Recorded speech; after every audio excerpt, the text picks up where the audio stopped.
আসসালামু আলাইকুম। আমি মম হালিমা। সবাই কেমন আছেন? আলহামদুলিল্লাহ, আমরাও ভালো আছি। তো আজকে রান্না করব আলু, সয়াবিন আর টমেটো দিয়ে একটা তরকারি। তো এখানে সয়াবিনটা গরম পানিতে ভিজিয়ে রেখেছিলাম।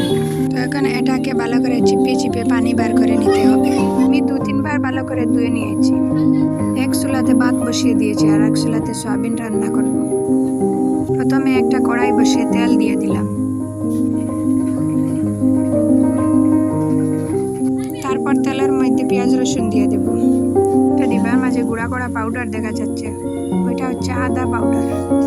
আদা করে রাখলে তো পচে যায়, তাই এটাকে রোদে শুকিয়ে মিক্সারে পাউডার করে নিয়েছি। পরিমাণ মতো লবণ দিয়ে দিলাম। তারপরে এই সয়াবিনটাকে ঢেলে দিলাম। সয়াবিনটা দিয়ে ভালো করে নাড়িয়ে চাড়িয়ে নেব। তারপর আলু আর টমেটোটাও দিয়ে দেব, দিয়ে ভালো করে নাড়িয়ে চাড়িয়ে নেব।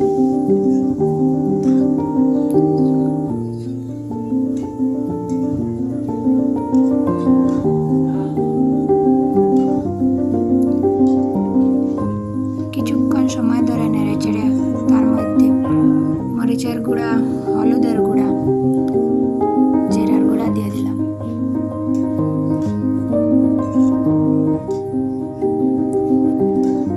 ভালো করে মিশিয়ে তার মধ্যে পরিমাণ মতো জল দিয়ে দিলাম।